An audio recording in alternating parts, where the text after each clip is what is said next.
بسم الله الرحمن الرحيم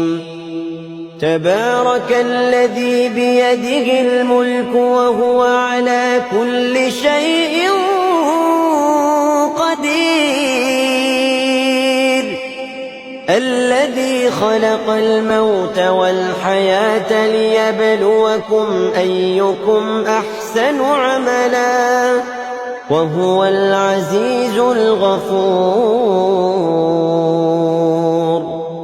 الذي خلق 7 سماوات طباقا ما ترى في خلق الرحمن من تفاوت فارجع البصر هل ترى من فطور ثم ارجع البصر كرتين ينقلب إليك البصر خاسئا وهو حسير ولقد زينا السماء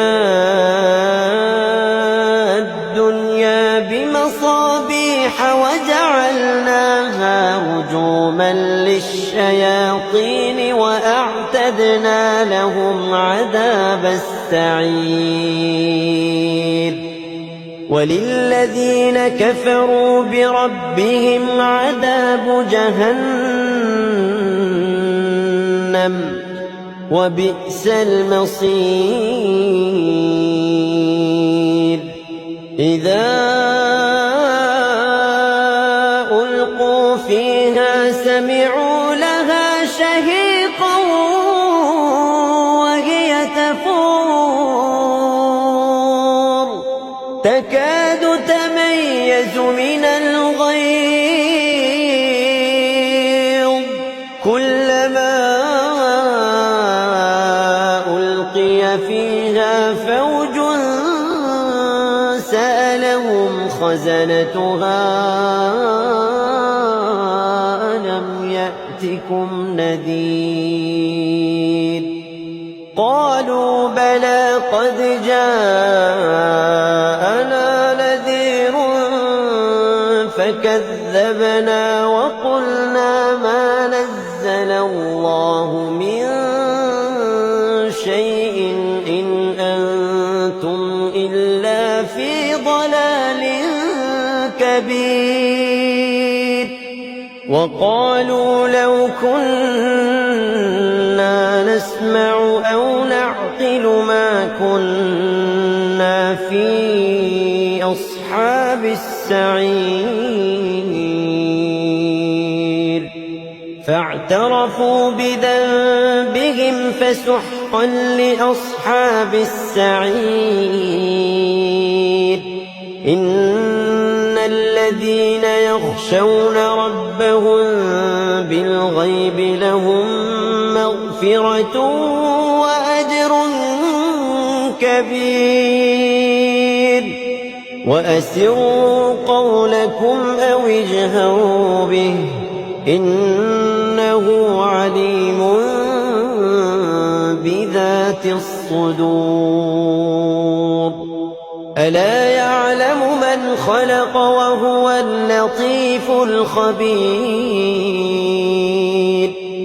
هو الذي جعل لكم الأرض ذلولا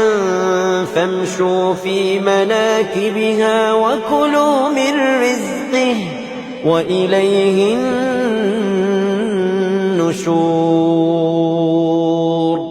أأمنتم من في السماء أن يخسف بكم الأرض فإذا هي تمور أم أمنتم من في السماء أن يرسل عليكم حاصبا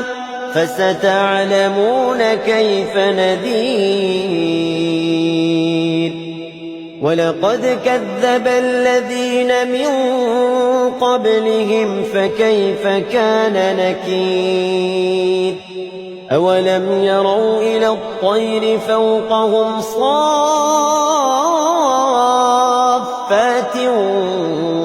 ويقبضن ما يمسكهن إلا الرحمن إنه بكل شيء بصير أمن هذا الذي هو جند لكم ينصركم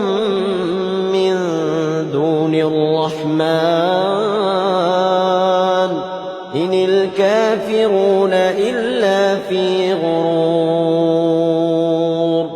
أمن هذا الذي يرزقكم إن أمسك رزقه بل لجوا في عتو ونفور أفمن